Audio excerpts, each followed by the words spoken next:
ാളും വലിയ ടെക്നീഷ്യൻ പിറ്റേന്ന് വന്ന് നല്ല ഹാൻഡ് സ്കില്ലുള്ള ചെക്കൻ. പക്ഷെ ഓനെ സംബന്ധിച്ചിടത്തോളം ഓനെ എടുത്ത ഒരു തെറ്റായ കാര്യമുണ്ട്. അത് ഞാൻ നിങ്ങളുടെ അടുത്ത് വീണ്ടും പറയാം. വ്യക്തികളെ പരാമർശിക്കാത്തത് എന്റെ നല്ല സുഹൃത്തായതുകൊണ്ടാണ്. അയാൾക്ക് വന്നൊരു അബദ്ധം എന്താ വെച്ച് കഴിഞ്ഞാൽ, അയാള് വന്ന സമയത്ത് മൂപ്പര് നമ്മളെ മുതലാളിയുടെ ഒരു പ്രത്യേകത ഉണ്ട്. ഇയാള് ജോലിക്ക് കയറി കഴിഞ്ഞാൽ ഒരാഴ്ച വർക്ക് കഴിഞ്ഞിട്ട് സാലറി പറയാന്നാ പറയാം. ആ ഒരാഴ്ചത്തെ സാലറി കിട്ടാൻ നമ്മൾ പോകുമ്പോൾ കിട്ടുള്ളൂ. ഭയങ്കര രസം. ചിലപ്പോൾ പള്ളി കൊടുക്കരുത്, മൂപ്പര് ഭാഗം സേഫ് ആക്കി വെക്കുന്നതാണ്. നമ്മൾ വല്ല പണി തന്നു കഴിഞ്ഞാൽ മിന്നി കഴിഞ്ഞാൽ ഈ സാലറി മൂപ്പരുടെ കയ്യിൽ ഉണ്ടാവുമല്ലോ. അപ്പൊ 10 ദിവസത്തെ സാലറി അവിടെ പിടിച്ചു വെക്കും. 5 പൈസ ഇല്ലാതെ ഞാൻ ചെല്ലണ ജോലിക്ക് വണ്ടിക്കൂലി തന്നെ കടം വാങ്ങിയിട്ട് ഞാൻ പോണത്. എന്നിട്ട് അവിടെ എത്തിയിട്ട് ഈ ഒരാഴ്ച കഴിഞ്ഞിട്ട് പറയുള്ളൂ നമ്മളെ കൂലി എത്രയാണ് വർക്ക് കണ്ടിട്ട്. പിറ്റേന്ന് മറ്റോനും വന്നു. മറ്റോനോട് ഏകദേശം മറ്റോൻ അങ്ങോട്ട് പറഞ്ഞു, എന്റെ വർക്ക് കണ്ടിട്ട് നിങ്ങൾ കൂലി തന്നാൽ മതി.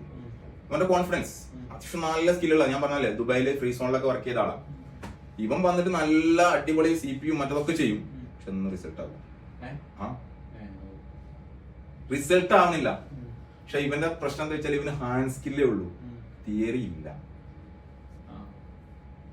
ഇവൻ എന്തും ചെയ്യാനറിയും, പക്ഷെ എന്തിനാ അത് ചെയ്യണമെന്ന് അറിയാത്തതുകൊണ്ട് തന്നെ അതിന്റെ റിസൾട്ട് വളരെ പരിതാപകരമായിരിക്കും.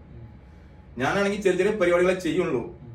പക്ഷെ അതൊക്കെ എന്താ വെച്ചാൽ മൈക്കിൻ്റെത്, അതല്ലെങ്കിൽ ഏതെങ്കിലും ഞാൻ പറഞ്ഞല്ലോ കോയിലിന്റെ പ്രശ്നങ്ങളാണ് കൂടുതൽ, അല്ലെങ്കിൽ കപ്പാസിറ്റി, ഇതൊക്കെ നമുക്ക് ചെയ്യണമെങ്കിൽ ചെറിയ പണി മതിയല്ലോ. അത് നേക്കൽ കണ്ടറിഞ്ഞ് നോക്കി ചെയ്യണമെന്നുള്ളൂ. ഓൻ നല്ല ഫാസ്റ്റുമാണ്, ഞാൻ ഭയങ്കര സ്ലോ ആണ്. പക്ഷെ റിസൾട്ട് ഉണ്ട്, മനസ്സിലാക്കണം. ഇയാളെ ഇടയ്ക്കിടയ്ക്ക് വന്ന് പറയും, നിങ്ങളെന്താ സ്പീഡാകാത്ത. ഞാൻ സ്പീഡായതൊക്കെ ഓൻ്റെ മതിയാവുന്നുള്ള എനിക്കറിയാം. ഞാൻ അത് നോക്കും. പിന്നീട് സ്പീഡ് ആയി വന്നല്ലാണ്ട് അന്ന് ഞാൻ അത്രേ ഉള്ളൂ. എനിക്ക് അവിടുന്ന് ഇറങ്ങുന്നത് എങ്ങനെയാ വെച്ചാല്, ഇറങ്ങി പിറ്റേന്ന് നേരെ അടുത്ത സ്പോട്ടില്. ഞാൻ അവിടെ നിന്ന് ഇറങ്ങുന്നത് എങ്ങനെയാ വെച്ചാൽ ഞാൻ പറഞ്ഞില്ല, അന്ന് അതുവരെ അവിടെ വർക്ക് ചെയ്തിരുന്ന ഒരു ഐഫോൺ ടെക്നീഷ്യൻ ആയിരുന്നു സെക്യൂർ എന്നിട്ട്. മൂപ്പർക്ക് ആക്സിഡന്റ് ആയിട്ടാണ് ഞാൻ അവിടെ കയറുന്നത്. അയാൾ തിരിച്ചു വന്ന്, അയാൾ കുവൈത്തിലെ വർക്ക് ചെയ്തിരുന്നത്. അയാൾ ഇങ്ങോട്ട് പറഞ്ഞു, ഞാൻ കുവൈത്തേക്ക് പോകണം, നിങ്ങൾ അങ്ങോട്ട് പോലും വെച്ചു. അത് ചോദിക്കാനുള്ള